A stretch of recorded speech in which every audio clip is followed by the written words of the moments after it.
Satellite ಚಿತ್ರದಲ್ಲಿ ರಹಸ್ಯ ಬಯಲಾಗಿರೋ ಬೆಳವಣಿಗೆ. ಸ್ಯಾಟಲೈಟ್ ಚಿತ್ರದಲ್ಲಿ ರಹಸ್ಯ. ಒಂದು ಇರಾನ್ನ ಪಾರ್ಚಿನ್ ಮಿಲಿಟರಿ ಸಂಕೀರ್ಣದಲ್ಲಿ ಭಾರೀ ಚಟುವಟಿಕೆಗಳೆಲ್ಲ ಪತ್ತೆಯಾಗಿದೆ.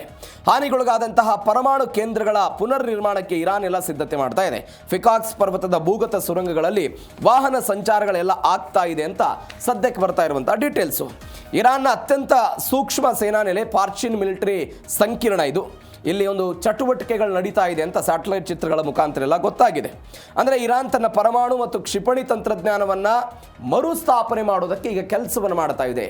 ಜೂನ್ 17ನೇ ತಾರೀಕಿಗೆ ಒಪ್ಪಂದವನ್ನು ಮಾಡಿಕೊಂಡಾಗ ಇಲ್ಲ ನಾವು ಯಾವ ವಿಚಾರದಲ್ಲೂ ಕೂಡ ಮುಂದುವರಿಯೋದಿಲ್ಲ, ಇದನ್ನು ಸ್ಥಗಿತ ಮಾಡ್ತೀವಿ ಅಂತ ಅಮೆರಿಕಾಕ್ಕೊಂದು ಭರವಸೆ ಕೊಟ್ಟಿತ್ತು. ಒಂದು MOU ಎಲ್ಲ ಮಾಡಿಕೊಂಡಿದ್ರು, ಅದರ ವಿರುದ್ಧವಾಗಿ ನಡೆದುಕೊಳ್ತಾ ಇದ್ದಾರೆ ಅಂತ. ಈ ಪಾರ್ಚಿನ್ ಸಂಕೀರ್ಣದ ಥಲೆಗನ್ 2 ಎನ್ನುವಂಥ ಒಂದು ತಾಣ ಇದೆ.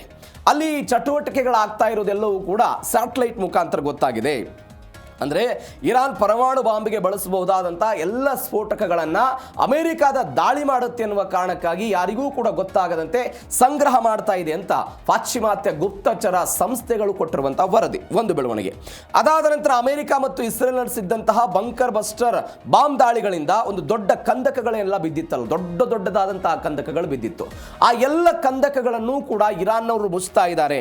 ಅದು ಮಿಕ್ಸರ್ ಟ್ರಕ್ಗಳಾಗಿರ್ಬೋದು, ಕಾರ್ಮಿಕರು ಸಿಮೆಂಟ್ಗಳನ್ನು ತೆಗೆದುಕೊಂಡು ಹೋಗ್ತಾ ಇರೋದು, ಕಾಂಕ್ರೀಟ್ ಗೋಡೆಗಳನ್ನು ನಿರ್ಮಾಣ ಮಾಡ್ತಾ ಇರೋದು ಎಲ್ಲವೂ ಕೂಡ ಸ್ಯಾಟಲೈಟ್ನಲ್ಲಿ ಗೊತ್ತಾಗಿದೆ ಅಂತ ನೀವು ದೃಶ್ಯದಲ್ಲಿ ಗಮನಿಸ್ತಾ ಇದ್ದೀರಿ.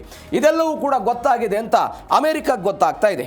ಮತ್ತೊಂದು ಕಡೆ ಟ್ರಕ್ ಮತ್ತು ಮಿಲಿಟರಿ ವಾಹನಗಳು ಪ್ರವೇಶ ಮಾಡ್ತಾ ಇದೆ, ಹೊರಗೆ ಬರ್ತಾ ಇದೆ. ಜೂನ್ ಕೊನೆಯ ವಾರ ಮತ್ತು ಜುಲೈ ಆರಂಭದ ಸ್ಯಾಟಲೈಟ್ ಚಿತ್ರಗಳಲ್ಲೆಲ್ಲ ಇದೆಲ್ಲವೂ ಕೂಡ ಗೊತ್ತಾಗ್ತಾ ಇದೆ. ಇದರ ಅರ್ಥ ಏನು ಅಂತ ಹೇಳಿದ್ರೆ ಅಲ್ಲೊಂದು ಕಾಮಗಾರಿ ನಡೀತಾ ಇದೆ ಅನ್ನುವಂಥದ್ದು ಅಮೆರಿಕಕ್ಕೆ ಗೊತ್ತಾಗ್ತಾ ಇರುವಂಥ ವಿಚಾರ.